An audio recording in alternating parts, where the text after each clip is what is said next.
Hello everyone. आज इस class में समाजशास्त्र से संबंधित प्रश्नों को कराया जाएगा। ये क्लास आपकी समाजशास्त्र से संबंधित सभी परीक्षाओं के लिए इम्पोर्टेंट रहने वाली है। आप सभी इस वीडियो को ज़्यादा से ज़्यादा लोगों के साथ शेयर ज़रूर कर दीजिए। एक इन्फॉर्मेशन है, समाजशास्त्र से संबंधित सभी परीक्षाओं के लिए यहाँ पर प्रैक्टिस सेट एंड सोशियोलॉजी के नोट्स पीडीएफ फॉर्मेट में प्रोवाइड कराए जा रहे हैं। इससे संबंधित जानकारी के लिए यहाँ पर एक व्हाट्सएप नंबर दिया गया है। नंबर है 790-555-3851। इस व्हाट्सएप नंबर पर आप मैसेज करके इससे जुड़ी हुई जानकारी ले सकते हैं। यहाँ पर आपको यूजीसी नेट एग्जाम के लिए समाजशास्त्र का प्रैक्टिस सेट मिल जाएगा, यूपी पीजीडी का, Bihar state and Bihar PGD का प्रैक्टिस सेट मिल जाएगा, जीआईसी एग्जाम के लिए समाजशास्त्र और जीएस का प्रैक्टिस सेट आपको यहाँ पर मिल जाएगा, राजस्थान और मध्य प्रदेश असिस्टेंट प्रोफेसर के लिए समाजशास्त्र जीएस का प्रैक्टिस सेट मिल जाएगा। स्वास्थ्य शिक्षा अधिकारी के लिए आपको यहाँ पर नोट्स भी मिल जाएंगे। ये नोट्स आपके नए सिलेबस को ध्यान में रखकर तैयार किए गए हैं। इसमें आपका एचयू का पूरा सिलेबस कंप्लीट कराया गया है। साथ ही इसकी क्लासेस की बात की जाए तो ये क्लासेस आपकी मंडे टू सैटरडे दोपहर 1 बजे ये क्लासेस आपकी स्टार्ट होती है, चलती है। अभी तक जितनी भी क्लासेस हुई हैं उनका एक फोल्डर बना दिया गया है। फोल्डर एचयू के नाम से आपको चैनल के प्लेलिस्ट में मिल जाएगा। उस फोल्डर को जब आप ओपन करेंगे, चूंकि आप में से बहुत से लोग होंगे जो पहली बार क्लास देख रहे हैं, तो जब आप फोल्डर ओपन करेंगे तो सारी क्लासेस आपको एक जगह देखने को मिल जाएंगी। एचयू का प्रैक्टिस सेट भी मिल जाएगा। इसमें टोटल आपको 10 प्रैक्टिस सेट मिलेंगे और इसके साथ आपको करंट अफेयर्स के नोट्स भी प्रोवाइड कराए जा रहे हैं। ठीक है, और जीडीसी असिस्टेंट प्रोफेसर का भी आपको नोट्स यहाँ पर मिल जाएगा। अब बात की जाए जीडीसी असिस्टेंट प्रोफेसर के लिए प्रैक्टिस सेट मिल जाएगा। बात की जाए बेसिक कॉन्सेप्ट्स के नोट्स की, यानी कि मूलभूत जो अवधारणाएं हैं समाजशास्त्र की, उनके नोट्स की बात की जाए तो आपने समाजशास्त्र से संबंधित कोई भी एग्जाम हो, आपने उनके पीवाईक्यूज देखे होंगे, तो जो बेसिक कॉन्सेप्ट्स रहता है उनका वेटेज ज़्यादा रहता है। उनसे संबंधित प्रश्न आपको एग्जाम्स में ज़्यादा देखने को मिलेंगे, आप पीवाईक्यू में देख सकते हैं। तो उसके भी नोट्स आपको यहाँ पर मिल जाएंगे। वन लाइनर में भी नोट्स मिल जाएंगे जो कि रिविजन टाइम के लिए बेस्ट रहने वाले हैं। थिंकर्स के नोट्स चाहते हैं तो थिंकर्स के भी मिल जाएंगे, इसमें इंडियन थिंकर्स भी दिए गए हैं। ठीक है, और यहाँ पर सेकेंड ग्रेड के लिए समाजशास्त्र के नोट्स मिल जाएंगे। फर्स्ट ग्रेड के लिए आपको प्रैक्टिस सेट मिल जाएगा। यूपी पीजीडी का भी नोट्स आपको यहाँ पर मिल जाएगा, जिसमें आपको यूपी पीजीडी का पूरा सिलेबस कंप्लीट कराया गया है। कोई भी जानकारी चाहते हैं, व्हाट्सएप नंबर दिया गया है 790-555-3851। इस पर आप मैसेज करके पूरी जानकारी ले सकते हैं। यहाँ तक हो गया था, चलिए यहाँ से शुरू करना है। देखिए प्रश्न है, सामाजिक स्थिरीकरण का प्रकार्यात्मक सिद्धांत किसने दिया? कार्ल मार्क्स और एंजल्स, किंग्सले डेविस और विल्बर्ट मूर, मैक्स वेबर, डेरेनड्रॉफ यहाँ पर ऑप्शंस है। सामाजिक स्थिरीकरण का प्रकार्यात्मक सिद्धांत किसके द्वारा दिया गया है, यह पूछा जा रहा है। यहाँ पर आपका सही आंसर क्या होगा? यहाँ पर आपका राइट आंसर क्या हो जाएगा? राइट आंसर आपका यहाँ पर क्या हो जाएगा? राइट आंसर आपका किंग्सले डेविस एंड विल्बर्ट मूर हो जाएगा। ऑप्शन बी आपका यहाँ पर राइट आंसर हो जाएगा। ठीक है, अच्छा अब इन्होंने सिद्धांत दिया है, यह किस पुस्तक में या किस लेख में दिया है? नाम क्या है? Some principle the some principles of stratification. ठीक है, ये है नाम इसका। कब आती है? 1945 में। सम प्रिंसिपल्स ऑफ स्ट्रैटिफिकेशन 1945 में इन्होंने सामाजिक स्थिरीकरण का प्रकार्यात्मक सिद्धांत दिया था, किंग्सले डेविस एंड विल्बर्ट मूर ने। ठीक है, ये आप याद रखेंगे। और इसके अलावा इनकी अगर हम पुस्तकों की बात करें किंग्सले डेविस की, तो यहाँ पर एक फैक्ट और आपको बताया जाए, ये जो सिद्धांत इन्होंने स्थिरीकरण का प्रकार्यात्मक जो सिद्धांत दिया था, इसकी आलोचना किसने की थी? ये प्रश्न पूछा जाता है कि सामाजिक स्थिरीकरण का जो प्रकार्यात्मक सिद्धांत है जो कि किंग्सले डेविस एंड विल्बर्ट मूर के द्वारा दिया गया है, इसकी आलोचना किसने की है? तो याद नाम रखेंगे आप ट्यूमेन का। ठीक है, ट्यूमेन ने इसकी आलोचना की थी, मोस्ट इंपॉर्टेंट है। इसके अलावा अगर हम इनकी पुस्तकों की बात करें किंग्सले डेविस की, ठीक है, तो एक पुस्तक आपको याद रखनी है, द पॉपुलेशन। ठीक है, the population of India and Pakistan. ठीक है, ये याद रखेंगे आप। कब आती है बुक? ये 1951 में आती है, the population of India and Pakistan. इसके अलावा ह्यूमन सोसाइटी, और ये कब आती है आपकी बुक? 1949 में आती है। इंपॉर्टेंट है, एग्जाम्स में ये पूछ लिया जाता है। किंग्सले डेविस ने सोशल चेंज किसे कहा था? सामाजिक परिवर्तन किसे कहा था? ये इनका एग्जाम में पूछा जाता है, स्टेटमेंट देकर पूछा जाता है, तो आपको कीवर्ड यहाँ पर बताया जा रहा है। इन्होंने संरचना, स्ट्रक्चर, प्लस उसके जो फंक्शंस होते हैं उसको, उसमें होने वाले परिवर्तन को सोशल चेंज, सामाजिक परिवर्तन कहा था। सामाजिक संरचना और उसके प्रकारों में होने वाला परिवर्तन सामाजिक परिवर्तन कहलाता है। ये किंग्सले डेविस के द्वारा बोला गया था, इसे आप याद रखेंगे। मैक्स वेबर की बात की जाए तो मैक्स वेबर ने सामाजिक स्थिरीकरण का त्रिआयामी सिद्धांत दिया था, या जिसे हम क्या कहते हैं, बहुआयामी सिद्धांत कहते हैं। ठीक है, बहुआयामी सिद्धांत कहते हैं। यहाँ पर आपका विकल्प होगा बी राइट आंसर। चलिए अब यहाँ पर देखिए, खुली और बंद स्थिरीकरण प्रणाली का सबसे अच्छा उदाहरण क्रमशः क्या है? जाति और वर्ग, वर्ग और जाति, दास प्रथा और जागीर प्रथा, लिंग और आयु। खुली और बंद स्थिरीकरण प्रणाली का उदाहरण क्या है, एग्जाम्पल क्या है, किसे हम कहेंगे? यहाँ पर आपका सही आंसर क्या हो जाएगा? सही आंसर खुली का पहले क्या आएगा? ठीक है, बहुत से कंफ्यूज होकर इसको कर देंगे जाति। यहाँ सबसे पहले पूछा गया है खुली का, तो वर्ग हो जाएगा खुली व्यवस्था में और बंद हो जाएगा जाति व्यवस्था में। विकल्प बी आपका यहाँ पर राइट आंसर हो जाएगा। अच्छा, खुला समाज, खुला समाज और बंद समाज, खुला समाज और बंद समाज, ये जो समाज के दो प्रकार हैं, सोसाइटी के ये जो दो प्रकार है, खुला समाज और बंद समाज, ये किसके द्वारा बताए गए हैं? ये किसके द्वारा बताए गए हैं? कॉल पॉपर के द्वारा। ठीक है, किसने बताए हैं? Karl Popper. ये आपको क्लास में हालांकि बताया गया है, कॉल पॉपर ने बताया है। इनकी एक पुस्तक है, याद रखे, the open society and it's enemies. ठीक है, 1945 में ये इनकी बुक आती है, इंपॉर्टेंट है। चलिए आगे देख लेते हैं। जब कोई व्यक्ति एक ही वर्ग या सामाजिक स्थिति में रहते हुए एक नौकरी से दूसरी वैसी ही नौकरी में बदलता है तो यह किस प्रकार की गतिशीलता है? यहाँ पर आंसर करें। कई बार इस तरह का प्रश्न कराया जा चुका है। बात हो रही है सामाजिक गतिशीलता की। सामाजिक गतिशीलता, सर्वप्रथम या पूछा जाए व्यवस्थित अध्ययन। ठीक है, तब नाम किसका आएगा? सोरोकिन का। सोरोकिन ने सबसे पहले और सबसे व्यवस्थित तरीके से सामाजिक गतिशीलता का वर्णन किसने किया था? सोरोकिन ने किया था। किस पुस्तक में किया था? बुक का नाम क्या है? Social mobility. ठीक है, ये कब आती है आपकी? 1927 में इनकी पुस्तक आती है। इन्होंने दो तरह की गतिशीलता की बात की थी। क्षैतिज गतिशीलता, जिसमें स्थान में परिवर्तन होता है, व्यक्ति के पद में परिवर्तन नहीं होता। यहाँ पर क्षैतिज गतिशीलता की ही बात हो रही है।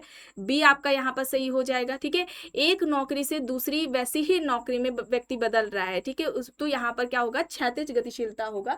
इसमें किसी भी तरह का मतलब कि उसके पद में, स्टेटस में बदलाव नहीं है। दूसरा क्या है? उद्रक गतिशीलता। ठीक है, दूसरा क्या हो जाएगा? उद्रक गतिशीलता हो जाएगा। इसमें क्या होता है? इसमें क्या होता है? पद में परिवर्तन होता है। ठीक है, स्थान में हो भी सकता है और नहीं भी हो सकता है। ठीक है, हो भी सकता है और नहीं भी हो सकता है स्थान में परिवर्तन। चलिए आगे देख लेते हैं। सोशल मोबिलिटी नामक पुस्तक सबसे पहले किसने लिखी? यहाँ पर अब बताएं, यहाँ पर बताएं, अभी बताया गया किसकी है? सोरोकिन की है। और इन्होंने सामाजिक परिवर्तन से संबंधित सामाजिक परिवर्तन का गत्यात्मक सिद्धांत दिया था। ठीक है, सामाजिक परिवर्तन का गत्यात्मक सिद्धांत दिया था। इनके इस सिद्धांत को हम सीमाओं का सिद्धांत, ठीक है, सीमाओं का सिद्धांत, उतार चढ़ाव का सिद्धांत, घड़ी के पेंडुलम का सिद्धांत, इन सभी नामों से हम जानते हैं। तो इसे आप याद रखेंगे। यहाँ पर अगर इनकी पुस्तकों की बात की जाए तो एक पुस्तक आपकी हो जाएगी क्राइम एंड पनिशमेंट। ठीक है, क्राइम एंड पनिशमेंट हो जाएगी, 1914 में आती है।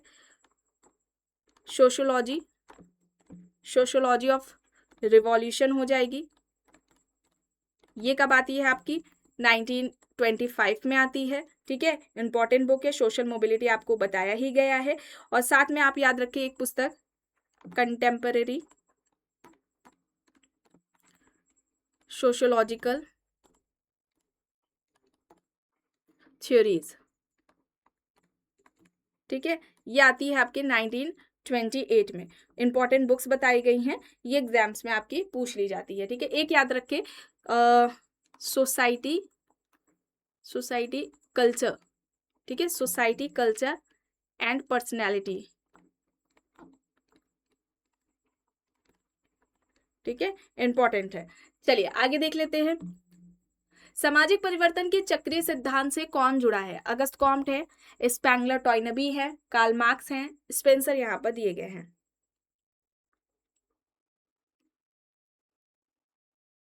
सही यहाँ पर क्या हो जाएगा?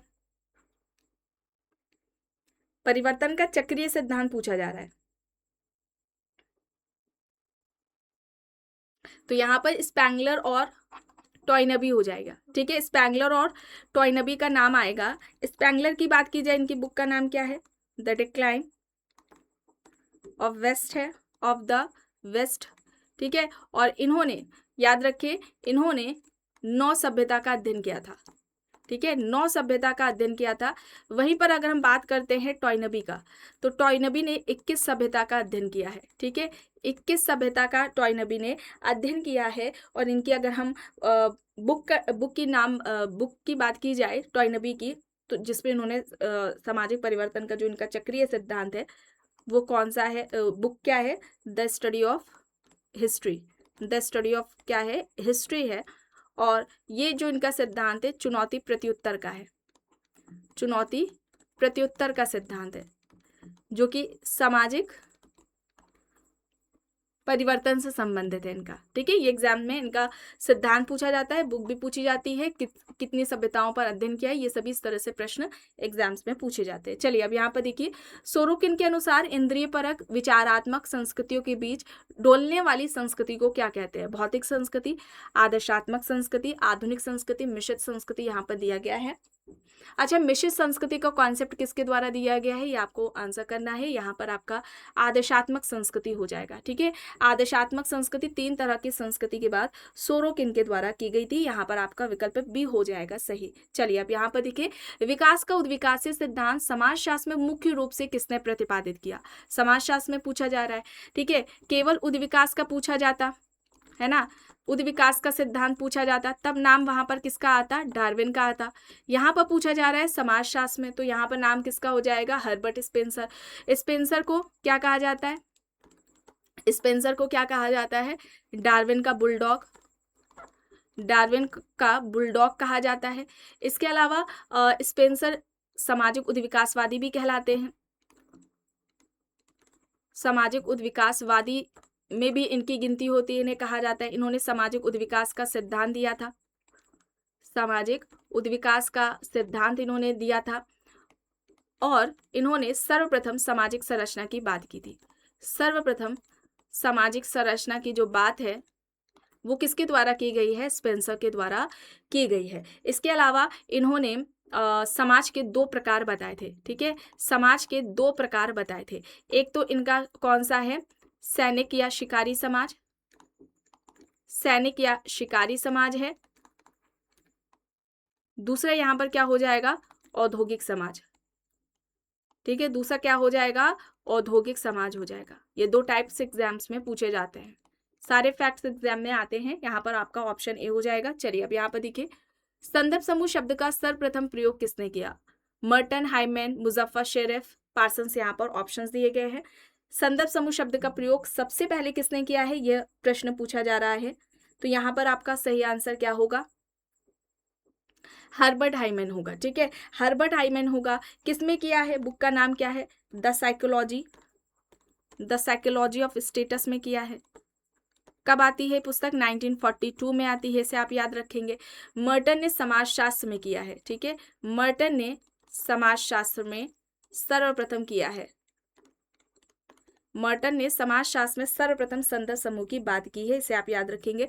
अच्छा, किस पुस्तक में की है? इस तरह से भी पूछ लिया जाए तो सोशल थियरी। ठीक है, social theory and social structure में, सोशल थियरी यानी सोशल स्ट्रक्चर में किया है।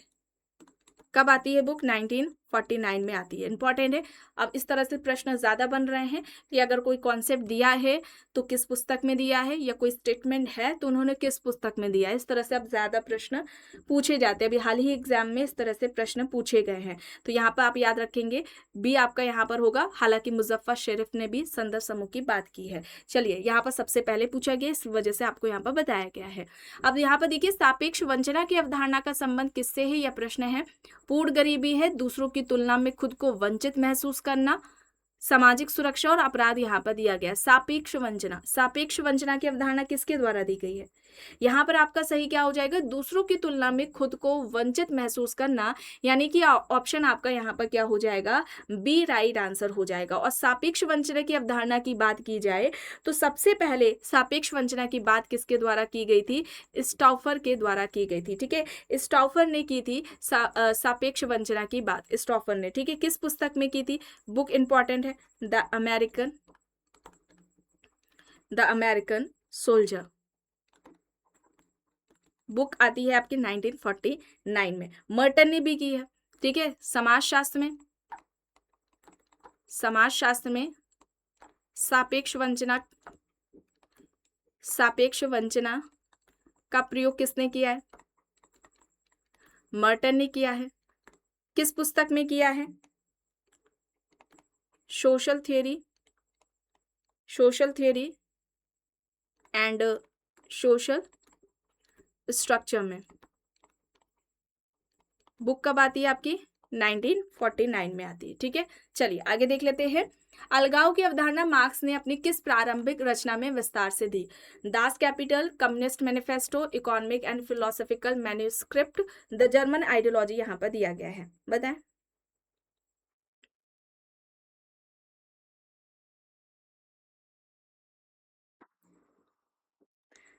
अलगाव की बात मार्क्स ने किस पुस्तक में की है, किस प्रारंभिक रचना में विस्तार से बात की है।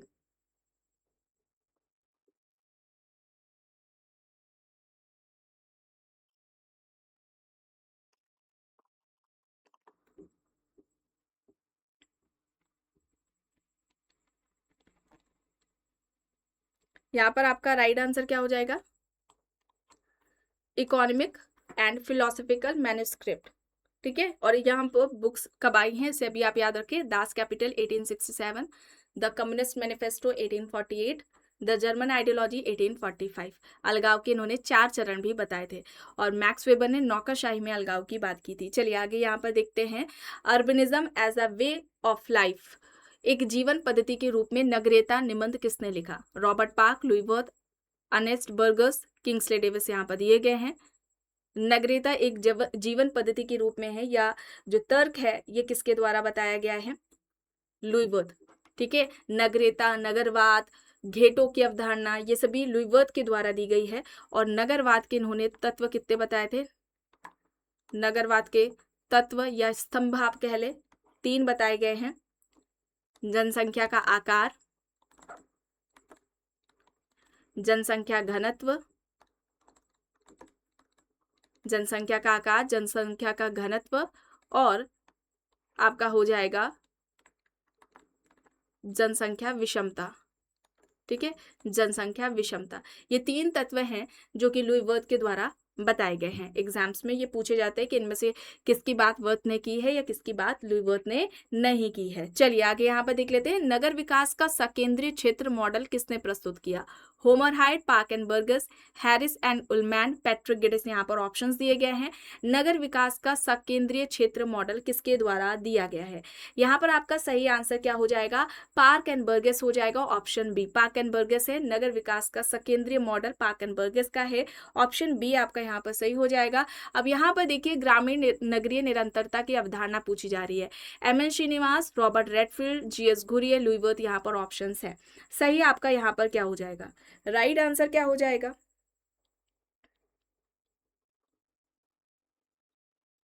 किसका कॉन्सेप्ट है ये, किसका कॉन्सेप्ट है, रॉबर्ट रेडफील्ड का।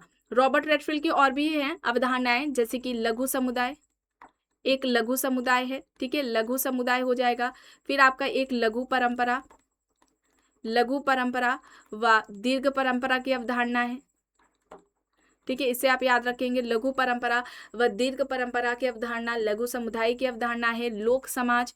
ठीक है, लोक समाज हो जाएगा, लोक संस्कृति हो जाएगा। ये सभी जो अवधारणाएं हैं, और कृषक समाज, ये सभी अवधारणाएं किसके द्वारा दी गई हैं? रॉबर्ट रेडफील्ड के द्वारा दी गई हैं। मोस्ट इंपॉर्टेंट है, एग्जाम्स में पूछ लिया जाता है। ठीक है, एग्जाम्स में इनका पूछा जाता है। चलिए आगे देख लेते हैं। भारतीय जनजातियों को पिछड़े हिंदू किसने कहा था? Verrier Elwin, G S Ghurye, N K Bose, J Hutton, यहाँ पर ऑप्शंस है। भारतीय जनजातियों को पिछड़े हिंदू किसने कहा?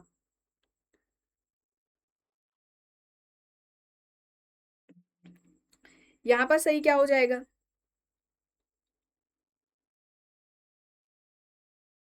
यहाँ पर आपका राइट आंसर क्या हो जाएगा? जीएस घुरिये। ठीक है, जीएस घुरिये हो जाएगा ऑप्शन बी। जनजातियों की समस्याओं से संबंधित इन्होंने किस नीति की बात की थी? आत्मसात नीति की। आत्मसात नीति की बात इनके द्वारा की गई है। और इसके अलावा घुरिये भारतीय समाजशास्त्र के जनक हैं। भारतीय समाजशास्त्र के जनक किसे कहा जाता है?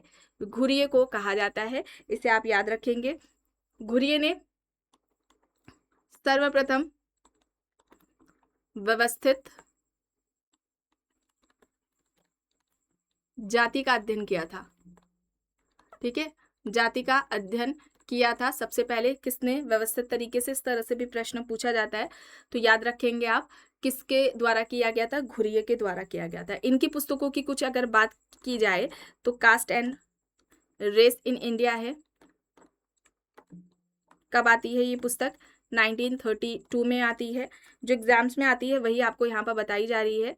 Culture and society, culture and society है, 1947 में आती है। फिर इसके अलावा इंडियन साधुस, इंडियन साधुस आप याद रखिए, 1953 में ये आपकी बुक आती है। फैमिली एंड किन इन इंडो यूरोपियन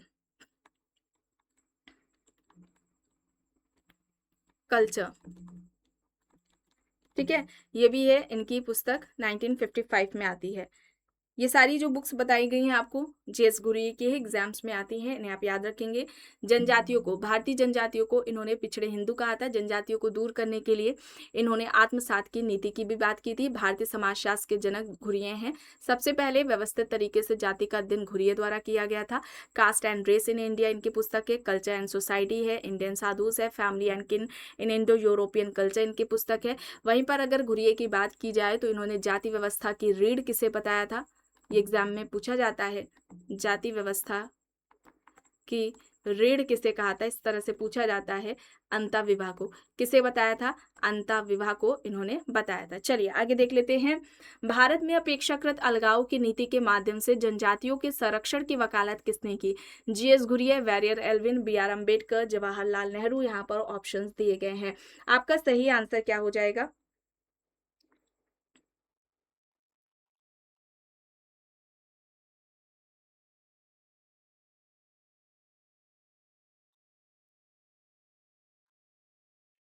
अलगाव, भारत में अपेक्षाकृत अलगाव की नीति के माध्यम से जनजातियों के संरक्षण की वकालत की किसने की? नेशनल पार्क है यहाँ पर देखिए, वेरियर एल्विन। ठीक है, वेरियर एल्विन। अब इनकी बुक्स की बात की जाए, द बैगा, द बैगा है, 1939 में आती है। ठीक है, इंपॉर्टेंट है, एग्जाम्स में पूछ ली जाती है। चलिए आगे देख, और एक पुस्तक इनकी और है, अ फिलोसफी। ठीक है, अ फिलोसफी फॉर नीफा, ये आपकी 1957 में आती है। ठीक है, चलिए आगे देख लेते हैं। लिटिल कम्युनिटी, लघु समुदाय की 4 विशेषताएं, विशिष्टता, लघुता, समरूपता, आत्मनिर्भरता किसने बताई? बताएं चलिए।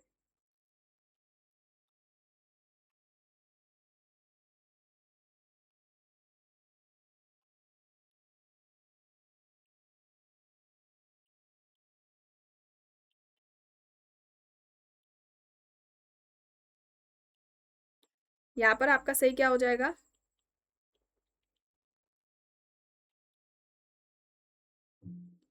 Little community.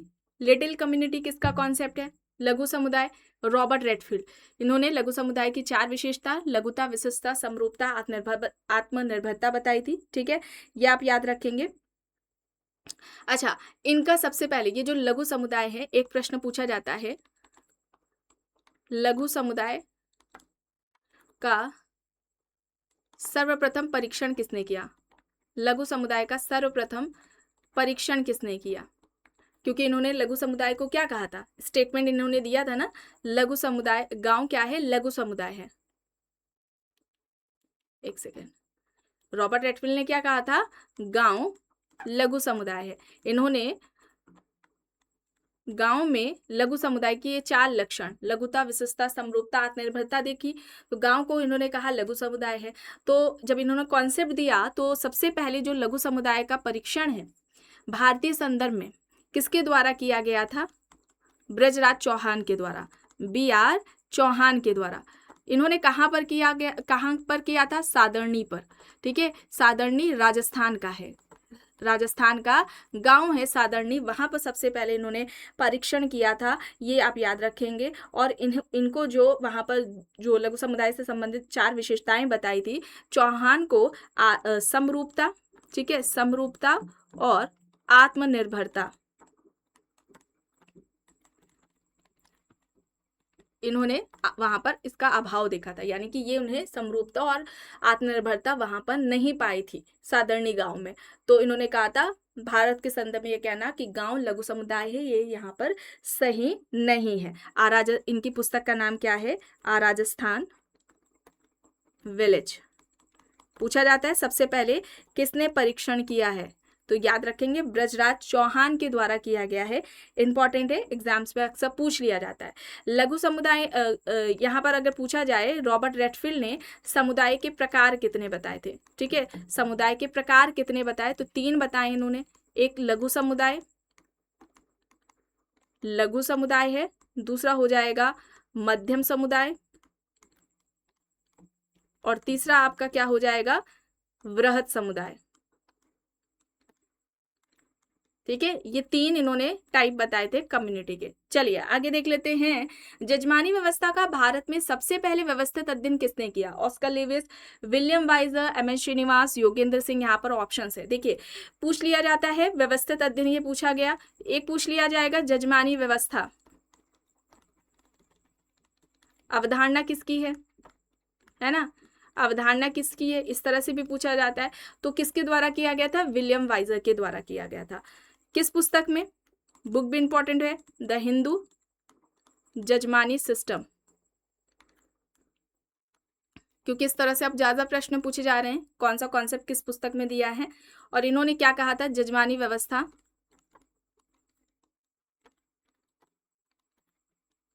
प्रकार्यात्मक संस्था है। ठीक है, जजमानी व्यवस्था को प्रकार्यात्मक संस्था इनके द्वारा कहा गया था। चलिए आगे देख लेते हैं, प्रभु जाति की अवधारणा के लिए एम एन श्रीनिवास ने कौन सा मानदंड नहीं बताया? संख्यात्मक बल है, आर्थिक और राजनीतिक शक्ति है, पश्चिमी शिक्षा की उच्च दर, अनुष्ठानिक स्थिति में अपेक्षाकृत उच्च स्थान। प्रभु जाति की अवधारणा के लिए श्रीनिवास ने कौन सा मानदंड नहीं बताया था? तो पश्चिमी शिक्षा की उच्च दर होगा, सी आपका यहाँ पर राइट होगा। और प्रभु जाति की आलोचना करके प्रभु व्यक्ति की अवधारणा किसके द्वारा दी गई थी? प्रभु व्यक्ति की अवधारणा SC दुबे के द्वारा दी गई थी। ठीक है, चलिए आगे यहाँ पर देख लेते हैं, गरीबी संस्कृति। गरीबी संस्कृति का कॉन्सेप्ट किसके द्वारा दिया गया है? गरीबी संस्कृति का कॉन्सेप्ट ऑस्कर लेविस के द्वारा दिया गया है, मैक्सिको पर इनका अध्ययन था। ठीक है, मैक्सिको पर इन्होंने अध्ययन करके गरीबी संस्कृति का कॉन्सेप्ट दिया था। चलिए अब यहाँ पर देखिए, मेगालोपोलिस शब्द का प्रयोग सबसे पहले किसने किया? Louis Wirth, Jean Gottmann, Patrick Geddes, Saskia Sassen यहाँ पर दिया गया है। सही आपका यहाँ पर राइट क्या हो जाएगा? राइट आंसर यहाँ पर जीन गॉटमैन हो जाएगा, बी आपका यहाँ पर सही हो जाएगा। निम्नलिखित में से किसने नातेदारी के अध्ययन में गठबंधन सिद्धांत दिया? A.R. Radcliffe Brown, Levi Strauss, Malinowski, Murdock यहाँ पर है। राइट आपका क्या हो जाएगा? गठबंधन सिद्धांत किसका है? लेवी स्ट्रॉस का, ठीक है, लेवी स्ट्रॉस का है। अब लेवी स्ट्रॉस की बात की जाए तो इन्होंने संरचनावाद की अवधारणा दी है, ठीक है, संरचनावाद की अवधारणा दी है, मिथक यानी मिथ की अवधारणा भी इनके द्वारा दी गई है, और नातेदारी अणु, ठीक है, नातेदारी अणु का कॉन्सेप्ट भी इनके द्वारा दिया गया है। नातेदारी अणु की बात करें तो इन्होंने जो संबंध बताए थे, ठीक है, एक तो भाई बहन के बीच संबंध, ठीक है, भाई बहन का जो संबंध है उसकी बात इन्होंने की है, पिता पुत्र का संबंध, पिता पुत्र का संबंध, ये बात इनके द्वारा की गई है, पति पत्नी का संबंध, पति पत्नी का संबंध, इसकी बात इन्होंने की है, और मामा भांजे का संबंध, ठीक है, मामा भांजे का संबंध, ये इनके द्वारा बताया गया था। और इसी को इन्होंने क्या कहा था, इसी को इन्होंने क्या कहा था, नातेदारी की प्रारंभिक संरचना, नातेदारी की प्रारंभिक संरचना इसे ही कहा था इन्होंने। ये जो संबंध आपको यहाँ पर बताए गए हैं ये इंपॉर्टेंट है, मोस्ट इंपॉर्टेंट है, पूछा जा सकता है किसकी बात इन्होंने नातेदारी अणु में की थी लेवी स्ट्रॉस ने, इस तरह से प्रश्न इनका पूछा जा सकता है, इंपॉर्टेंट है। चलिए आगे देख लेते हैं। नातेदारी अणु अभी बताया किसका कॉन्सेप्ट है, लेवी स्ट्रॉस का। आपका बी आपका यहाँ पर सही आंसर हो जाएगा, ठीक है, विकल्प आपका यहाँ पर क्या हो जाएगा, बी राइट हो जाएगा। चलिए अब यहाँ पर देखिए, सोशल स्ट्रक्चर पुस्तक में 250 समाजों का अध्ययन करके किसने बताया कि परिवार एक सार्वभौमिक संस्था है। कई बार ये प्रश्न कराया गया है, यहाँ पर क्या होगा, George Peter Murdock. Social structure इनकी पुस्तक है जो कि आती है 1949, और इसमें इस तरह से भी प्रश्न पूछा जा सकता है कि मर्डॉक ने अपनी किस पुस्तक में परिवार को सार्वभौमिक संस्था कहा। तो यहाँ पर सोशल स्ट्रक्चर है, कब आती है, 1949। कितने समाजों पर अध्ययन था, 250 समाजों पर इनका अध्ययन था। और इन्होंने परिवार के प्रकार कितने बताए थे, टाइप्स कितने बताए थे, 2 बताए थे, ये याद रखेंगे, स्वतंत्र नाभिकीय परिवार, एक है आपका स्वतंत्र नाभिकीय परिवार, ठीक है, स्वतंत्र नाभिकीय परिवार हो जाएगा, और दूसरा यहाँ पर क्या हो जाएगा, मिश्रित परिवार, दूसरा आपका क्या होगा, मिश्रित परिवार हो जाएगा। स्वतंत्र नाभिकीय परिवार और मिश्रित परिवार, ये 2 प्रकार इनके द्वारा बताए गए थे। और जब फंक्शंस की बात आती है परिवार के प्रकार की, तो इन्होंने फंक्शंस कितने बताए थे, 4 बताए थे। एक यौन संबंधी है, ठीक है, यौन संबंधी, दूसरा आपका क्या हो जाएगा, फर्टिलिटी वाला, प्रजनन संबंधी, तीसरा आपका यहाँ पर क्या हो जाएगा, आर्थिक संबंधी, आर्थिक यानी पालन पोषण से संबंध, आर्थिक संबंधी, और चौथा यहाँ पर आपका क्या हो जाएगा, शैक्षणिक संबंधी, ठीक है। ये 4 जो फंक्शंस हैं वो फैमिली से रिलेटेड है, किसने बताए हैं, मर्डॉक ने बताए हैं। इसके अलावा इन्होंने नातेदारी की श्रेणियां भी बताई हैं, नातेदारी का वर्गीकरण भी किया है, या हम कहें श्रेणियां भी बताई हैं। प्राथमिक नातेदारी, ठीक है, प्राथमिक नातेदारी, द्वितीयक नातेदारी, फिर आपका क्या आएगा, तृतीयक नातेदारी।